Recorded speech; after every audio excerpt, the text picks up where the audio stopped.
तो हमने वहां पर जैसे ही देखा तो हमारे जितने भी वहां भारतीय हैं तो वह हमको देख करके, सभी विद्वान पंडितों को देख करके हमसे मिलने के लिए दौड़े आ रहे थे। क्यों?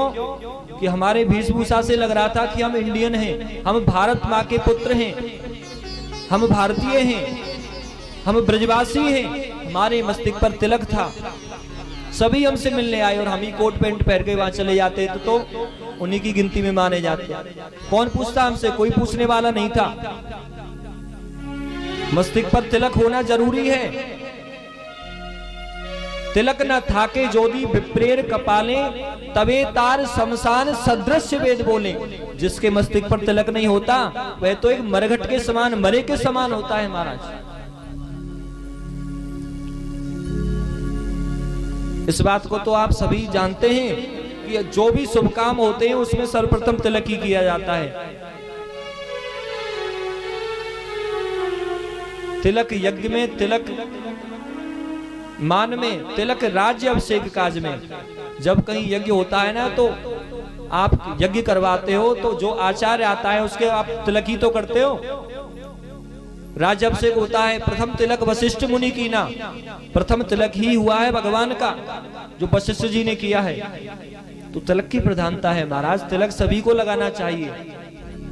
गर्दभंतु समारोप्य राजा राष्ट्रात प्रभा सहित।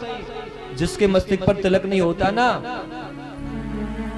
उसको तो राजा गधा पर बैठा के उसका मुख काला करके उसको राज्य से बाहर निकाल देता है। पहले सभी तिलक लगाते थे, हमको आपको भी तिलक लगाना चाहिए। बिंदी ही लगाओ, राधा रानी का स्मरण करके उनकी श्री लगाओ। तिलक अवश्य लगाना चाहिए। हर जगह की वेशभूषा है लेकिन हम अपनी वेशभूषा को, अपनी मातृभाषा को, अरे हमारी मातृभाषा क्या है? हिंदी है, संस्कृत है।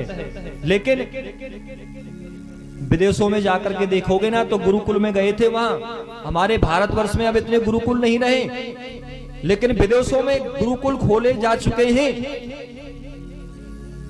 हमने अपनी आंखों से प्रत्यक्ष देखा है। वहां के विद्यार्थियों को संस्कृत पढ़ाना अनिवार्य कर दिया है और हमें विदेश की ओर भाग रहे हैं। क्या ग्रहण कर रहे हैं विदेश से?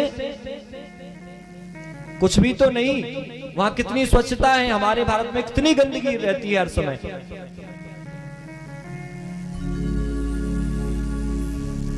हम में से यदि कोई इंग्लिश ना बोल पावे ना तो उसको हम पढ़ा लिखा नहीं समझते, गंवार समझते हैं। लेकिन वहां इंग्लिश नहीं, वहां संस्कृत पढ़ाई जा रही है। अन्य देशों में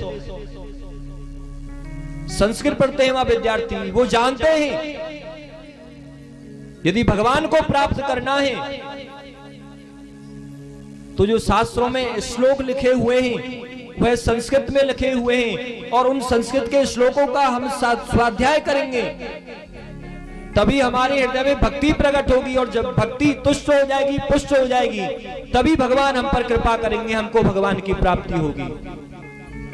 वृंदावन जाते होंगे, देखते नहीं हो कितने अंग्रेज हैं भगवान का नाम संकीर्तन करते रहते हैं और हमको राम राम करने में भी शर्म आती है। धिक्कार है ऐसे जीवों के लिए, ऐसे जन्म के लिए।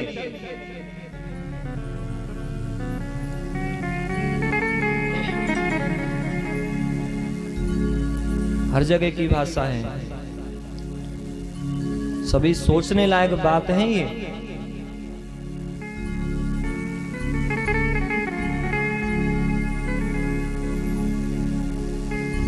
श्री सुदामा जी महाराज पूछते हैं इस नगर का नाम क्या है?